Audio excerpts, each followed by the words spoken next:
Hey guys, it's Mia Baker here and welcome to the second episode of my brand new podcast, Unsussed.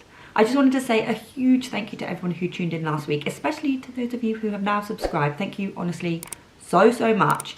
Without you, well, I would just be talking to myself, which I kind of am doing, but you know what I mean. I just want to say thank you very much. For those of you who are new here, Unsussed is a podcast that delves into my world, my golf life, and basically just me figuring stuff out with you. I'll be here every Tuesday to chat about all things golf and everything in between. Don't forget you can DM me on Insta, it's @MiaEllaX, if you have anything you'd like me to chat about or discuss in upcoming episodes. In today's episode numero dos, we'll be delving into some of your preconceptions about golf that you've shared with me on Insta. I did a little story on Instagram just to see, what you guys were thinking about before you started playing golf, and interestingly, maybe unsurprisingly actually, I got a lot of the same answers. It's actually kind of strange, to be honest, how we all think the same things about golf before we start and then we start playing. And then some of them stay and some of them are just totally categorically not true. Anyway, let's get started. I think depending on how old you are and when you started your golf will kind of depend on, well, if you've ever had any preconceptions about golf, and if you have had some preconceptions, what they are. It probably also depends on things like your age and your gender and all of that stuff, but you know what I mean. Did I have any preconceptions about golf? Definitely, massively. I actually had quite a lot. And what was really interesting to me is that golf was like entirely 100% exactly what I thought it was going to be, and it was also entirely 100% exactly what I didn't think it was going to be. And I know that makes absolutely no sense because I literally just contradicted myself there, but it also makes so much sense. God, that also makes no sense. I was how old was I? I was a 25-year-old when I first started golf. And before I got into golf, I knew nothing about golf. Well, very, very little about golf. Obviously, I knew, for instance, who Tiger Woods was, but I didn't know the sheer significance of Tiger Woods, so I could never really appreciate him in kind of the same manner that I wish I could now. I still don't think I appreciate him enough for what he's done to the game. Mainly because I just didn't know who he was and I just haven't been there through all of his legendary moments. I'm not gonna lie, I never really kept up with sports. I was never really a watcher of sports, I was more of a player of sport. And I don't know if that's a stereotypical girl thing in terms of guys watch sports and girls don't really that much, or well, not as many girls watch sport, but I kind of fitted into that category where I just didn't really watch that much sport. I just didn't really have an interest in it, I don't know. I never played rugby, I never played football. Obviously golf, I never even thought about playing, I never thought of it as an option for me, so I never watched it. Anyway, one of the most common answers that I got sent in, which isn't surprising, definitely, because it's the preconception I had also, but golf is for rich, old men. Genuinely, the amount of people who have thought this, if I got £1 for every single time that someone had said it, I think I'd be a millionaire. I don't think I'd be a billionaire. I don't know anyone who hasn't initially thought that. That is just the stereotype surrounding golf. Now, is it true? Is it not true? It's debatable. Well, a lot of rich people do play it, that's true. But it's not to say that it's not for people who aren't as rich. I mean, golf can be extremely expensive. I'm not going to sit here and say, oh, golf is super cheap. It doesn't have to be super cheap. It doesn't have to be super expensive. I think you can kind of make it. But I guess the point is you will still have to fork out for clubs, for balls, and to play on a course. I mean, that's going to cost you something. But then it's the same for other sports. If you play tennis, you're still going to have to pay for a tennis racket. You're going to have to pay for court time. You're going to have to pay for tennis balls. If you play badminton, same. If you do football, granted, you only need a ball and a bit of grass. Well, technically in golf, you only need a bit of grass. But I'm just saying you need certain pieces of equipment to get you started. There's so many different standards of golf. You can go and pay so much money to play on one of the most luxurious courses in the world, or you can go to a really, let's say, bog standard course for a tenner. You can buy the most expensive clubs that you've ever seen in your life, or you can go down to somewhere like Costco and buy some cheaper ones, or you can even go to somewhere like eBay and get some second-hand ones. In fact, the putter I've had for the past 2 years since I've been playing golf is actually a second-hand one that was given to me. I still have not got a brand new putter that I love. I was actually gifted a Scotty Cameron putter, and you have no idea how badly I wanted to like it. I really, really wanted to use it, and I really wanted to just get out my Scotty and be like, whoa, look at my new putter. But it doesn't work for me. and I can't get the ball in the hole when I use it, so I don't use it. And so I just go back to this second-hand one. So even though you can have the best of the best, it doesn't necessarily mean it's the best for you, especially when there's so many different types of variations. You really have to be super careful, super specific when you choose your clubs, when you invest in your clubs. I wouldn't say I was rich. I wouldn't say I was poor or anything either though. I'd say I'm pretty standard, pretty average. I feel like I am average Mia. Average in every single way about me. I'm very average. The point here is, golf is for rich people, but it's also not for rich people, and you can make it as expensive or as cheap as you want it to be, but you're still going to have to invest some money to get started. The great thing about it though, it's a long-term hobby, and it's also so helpful for Christmas presents. Like now my dad started playing, I feel like I now have ideas for Christmas. All the other times I'm like, I don't know what to get him. Do I get him a bottle of wine? That's so boring. Do I get him some wine gums? I mean, he loves wine gums, but also very boring. Now I can get him something really cool. There's always something new coming out in golf. There's always new gadgets. Oh, it's so great for Christmas presents. So if you're gonna start a sport, it's such a good one for that. And plus, you don't have to have the best of the best all at once. You can build it over time, and that's what's super cool about it. I love the fact that you can just build it over time. And then you can just pick the pieces that you really love, and then eventually you get this perfect set and you play on these amazing courses. And I don't know, the journey and the progress is something that's just, I can't describe it to you. It's so wonderful. It's a bit like when you get a house and you start at the bottom and you work your way up, and actually something about working your way up is really satisfying. I genuinely think the same about golf. I've played on courses which are £10, super cheap, and they were super, I don't want to say bad, but they were just super average. I mean, they weren't great. But they were super fun because I didn't worry about hurting the grass. I don't know why I would say hurting the grass. Like, I'm usually so scared of making a single mark on the grass. And when you're not playing on a place that's like super luxurious, you don't mind too much. And it's such a great way to practice. Obviously, I'm so lucky. I get a lot of nice stuff because I work in golf. If I didn't work in golf, would I have purchased all of the stuff that I've got? Probably not. Not saying that I don't like it or love it, I just wouldn't have chosen to spend my money in that way straight away. So I'd have obviously stuck to the clubs that I wanted. I wouldn't necessarily have gone all out on gadgets. I'll be watching the reviews on YouTube before investing, but now I feel like I'm on the other side where I can actually try and test a lot of the stuff for you and then tell you what I think's good and what's not good, especially for someone of my level. There's so many golf gadgets and it can be such a minefield, but having someone else try and test it for you before you invest is also really helpful, and it's really helped me just watching other people use stuff, also using it myself, using other people's and just testing it out and seeing if I would like it. It's so valuable. Okay, and then we move on to old. Golf is for old people. Well, I actually think this is kind of unfair because realistically golf takes up a lot of time, and a lot of people who are retired have a lot of time, and a lot of people who are traditionally retired are old, so they golf. And that makes sense because when I'm old and retired, I want to golf too. I think it would just be super fun to go out with my friends, my old friends, on like a Wednesday, and we just go hit some balls and then we just go chill and chat and catch up. But the awesome thing, and I think COVID obviously has helped so much for this, but there's so many more young people playing golf now. And I think genuinely, depending on the time that you go out and play will depend on the age group that you see, and also the location.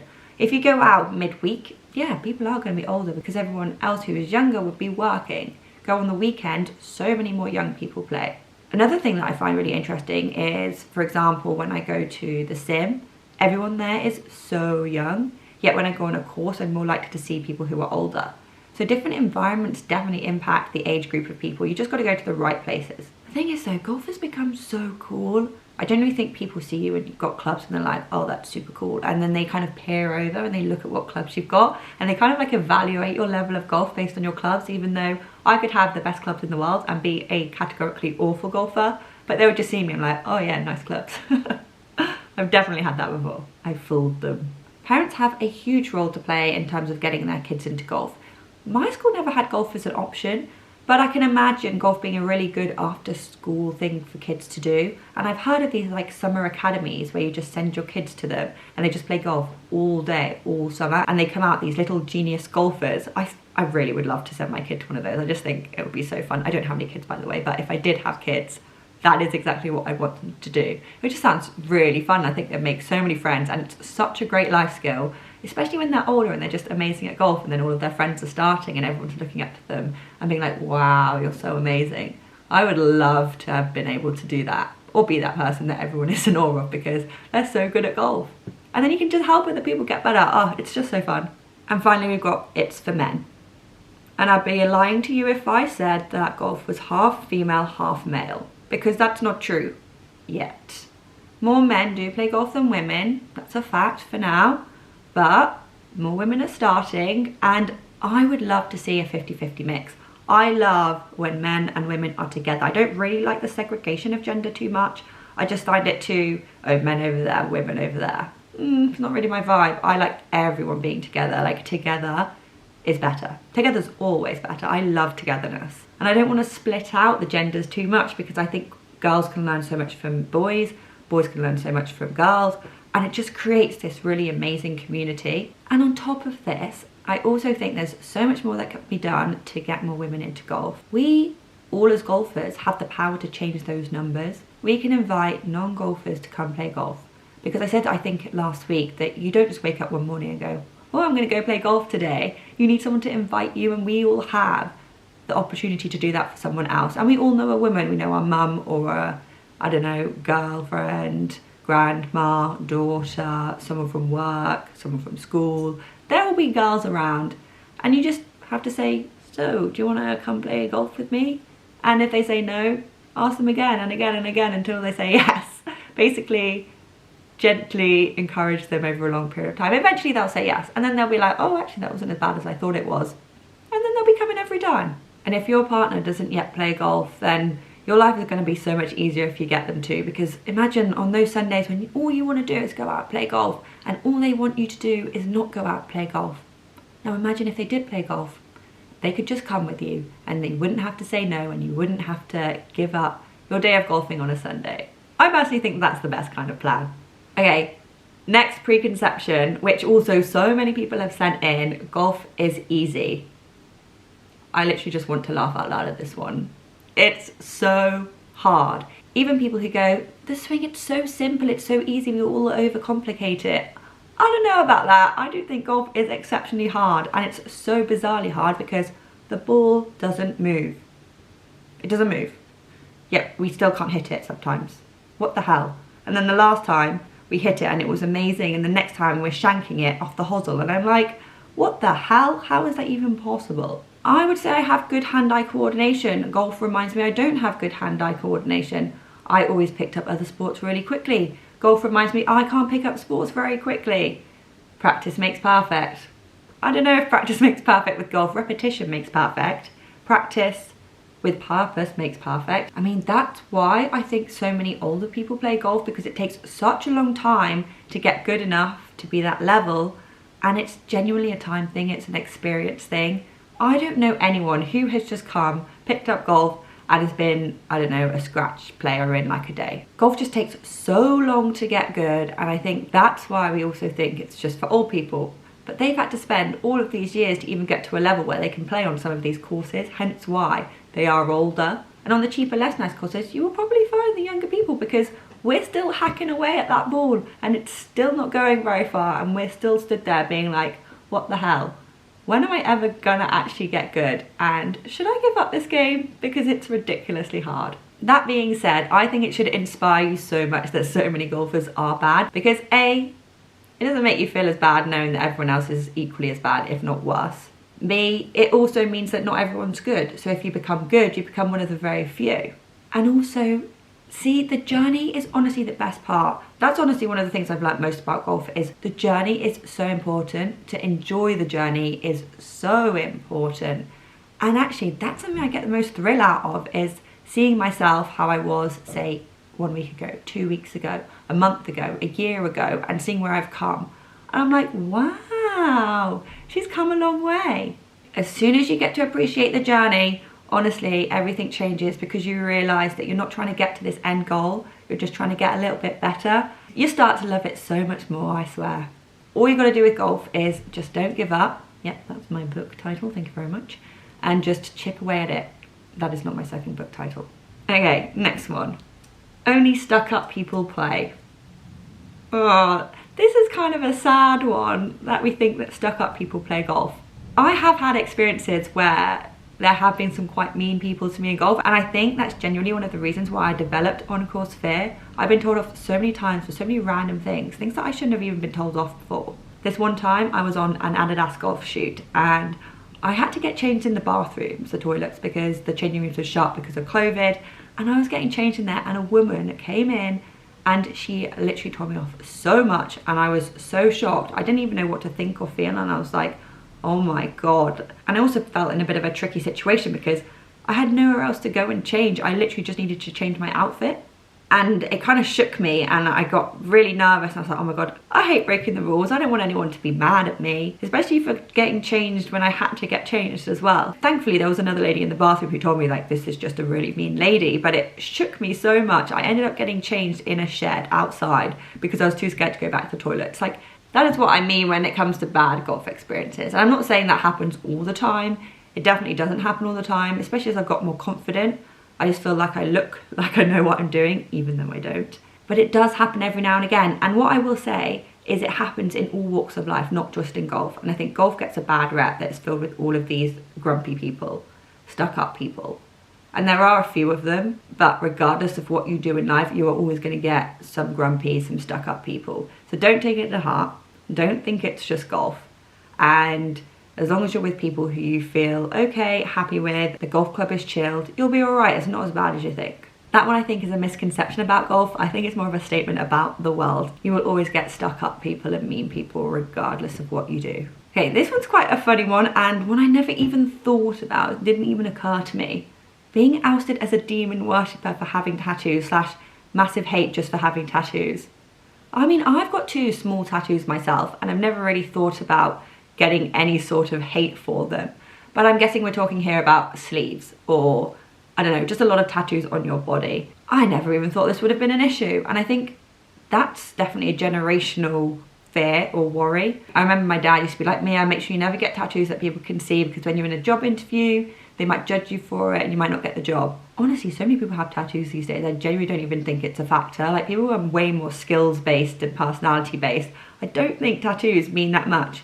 Maybe if you're working in somewhere really corporate, really professional, that still holds. But I think, especially in creative jobs, the more tattoos seems to be the better. I don't think there's even any problem with a tattoo. It doesn't define your personality. It just showcases that you like art and you like art on your body. Oh, I feel really sorry that people actually worry about this. If any club is telling you that you can't play because you've got tattoos, they're not a club that you want to be playing at. I do not think it should be a problem. You should be able to have as many or as little tattoos as you want. This one I get all the time, especially when I go to hit my very first ball. Everyone is looking at you, everyone is judging you. I don't know anyone who has not felt this. And it's always that very first moment when you like walk into a place, go to hit your first ball, all of these kind of, this whole rush of emotion where you just think everyone's looking at you and they're judging you and they're like, oh my God, is she any good? Is she not? And then you shank it and they're like, oh, she shanked it. And then they just get back on and do their own thing and they've probably forgotten that you even shanked it, but you're still stood there thinking, oh my God, everyone thinks I'm awful. No one cares. No one actually cares. The only person that cares is you. Do you care when someone else shanks their ball? No. Do you care when someone else hits a really good ball? Not really. You're like, oh, that's cool.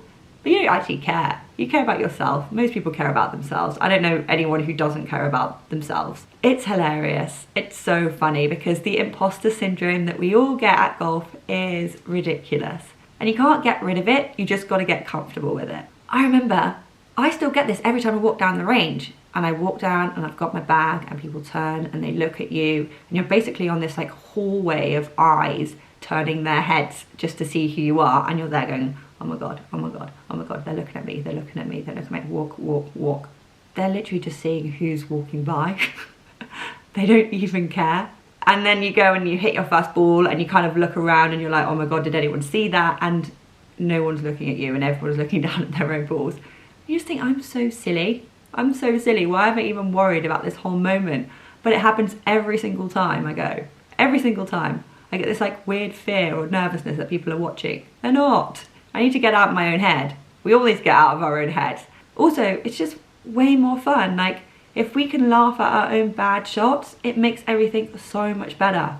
And laughing at your bad shots is also really good, because when you're on the course, it means you're less nervous that you do a bad shot and that you can recover from it. I think this is one that we all feel, and I definitely think it's one that we have to learn to overcome. You're not alone in feeling this one, I feel it too. Okay, here's another one. It's an individual sport. Yeah, it can be an individual sport. Does it have to be? No.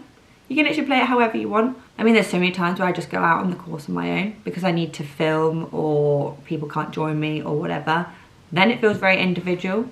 I guess if you're doing stroke play, it can also feel very individual because you're just evaluating your own strokes, your own score. But there's so many different variations of golf, which I've only come to recently learn. I never really heard about all these other variations or what they mean until I've actually experienced it myself, and I'm like, wow, this is so cool. This is a whole new world of golf that no one ever told me about. And there's me sitting here thinking it's all about hitting your own balls and being miserable when you hit a bad shot. But actually, you can play together and it's so much more fun. For example, match play. I've been doing so much match play recently because A, it makes you feel less bad, because if you do really badly on a hole, it doesn't mean anything. You either go one up or one down. That's it. It also means that you can do match play as a team, which is really fun.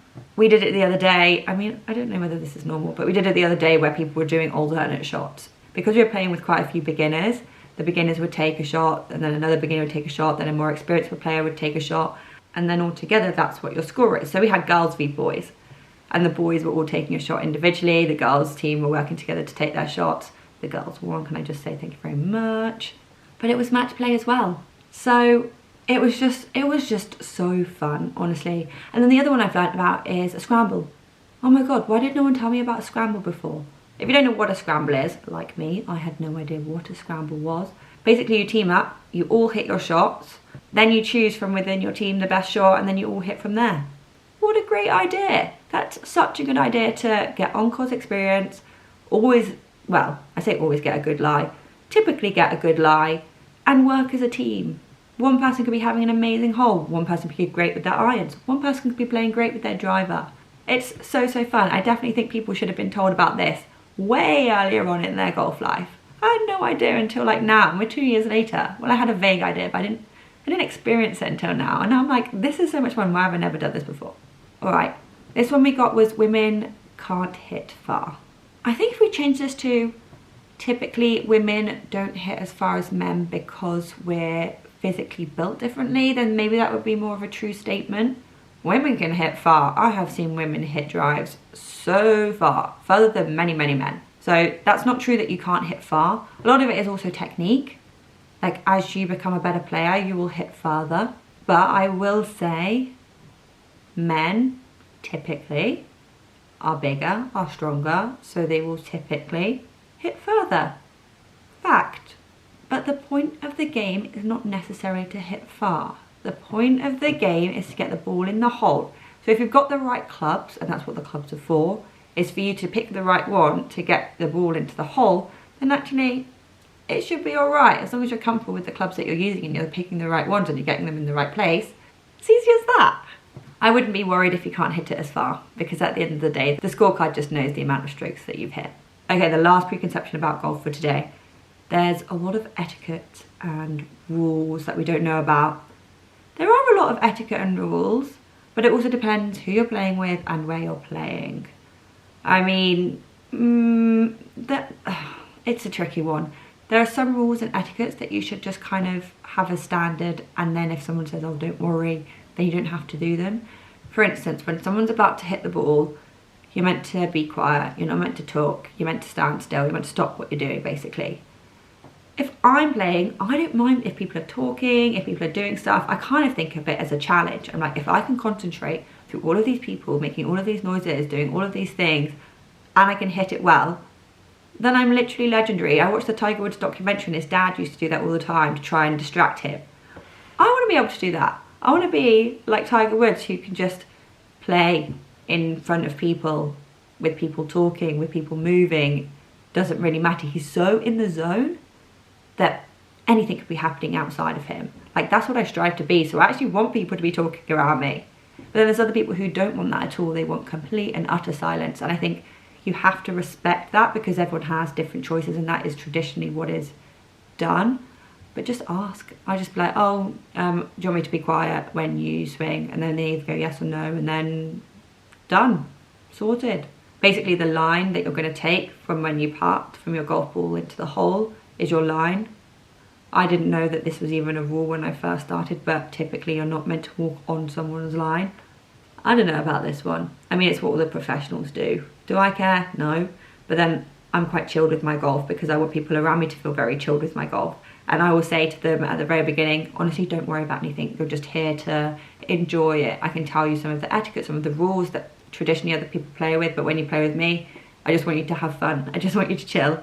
And I just want you to relax. I want you to feel comfortable in the golf environment because I know it can be so uncomfortable when you first start. Like, I still feel so uncomfortable when I go to a course. I just feel so out of place. I just don't feel like I fit in. And I never want other people to feel that same way. I want them to feel like they do fit in, so that they want to come back and they want to play with me and they're like, oh, actually that was such a nice day out. I really enjoyed it. That's what I want for other people.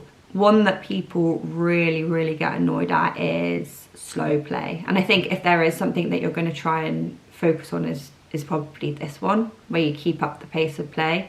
It doesn't mean you have to go crazy fast. It's just try not to dawdle too much.